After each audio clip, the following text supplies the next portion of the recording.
Hello, young scientists. Today, I did the sugar shake experiment to find out how collisions between rocks affect their shape and size. I did the experiment with sugar cubes. I'd like you to do the experiment at home. If you don't have sugar cubes, you could try bread cubes for stuffing, or salad croutons, or vanilla wafers, or a set of crackers. You just want to choose something that has the same shape for all 5 pieces and is hard or firm and dry. Now, I've done the experiment and took pictures of my results. If you can do the experiment at home, try it first and record what your results are on the worksheet. Then watch this video and compare your results to mine. If you can't do the experiment, please use this video to complete the lab sheet. Pause the video on each set of shakes so that you can observe closely. Here we go. I started off with 5 sugar cubes. I took the marker and I marked around the edges of the cubes on every edge of 2 cubes.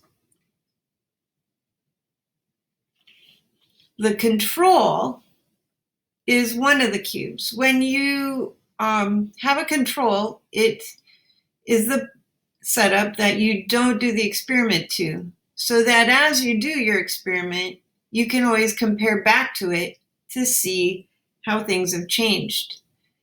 So this is our control. We are not going to shake that sugar cube. So when you do your experiment, make sure you leave the 5th item, the last one that you haven't colored the edge, that you did color the edge of, set that aside and compare each time that you do your shakes. Over here we have our experimental cube. Again, exactly the same edging with the marker. So this was our starting at 0 shakes. So when you're looking at your lab sheet, you should draw your experimental setup, this one, as it looks before you start. And then make sure you're drawing your prediction before you do any shaking, because a prediction comes before you do something. So think about what you think is going to happen by the time you've shaken these sugar cubes or whatever your food is that you're going to shake 200 times.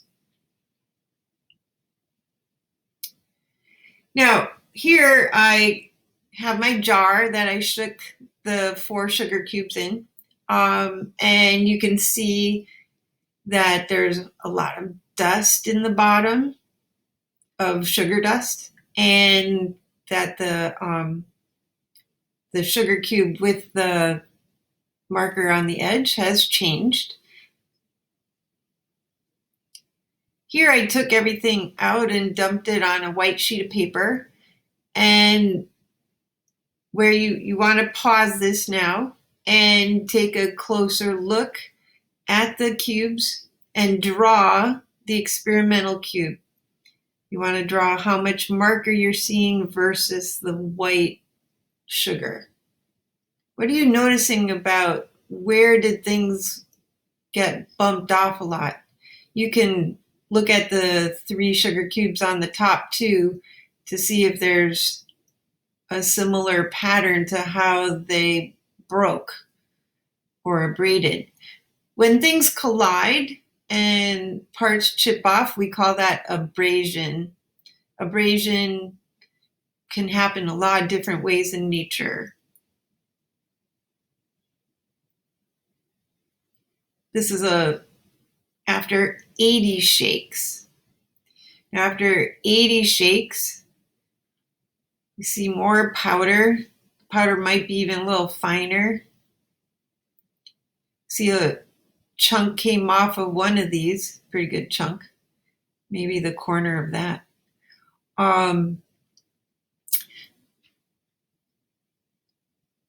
What are you noticing about the edges and the amount of marker that's left on it, the amount of ink compared to the control? You can see how nice it is when you have a control to compare your experiment to. So that's 80 shakes. If you need some time to draw, again, pause your computer so that you can draw for a little bit.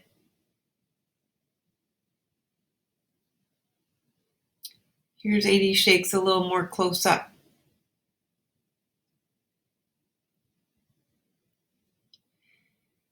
Okay, I shook it another 40 times, so now it's been 120 shakes, and I dumped it on black paper. Oops, let's go back.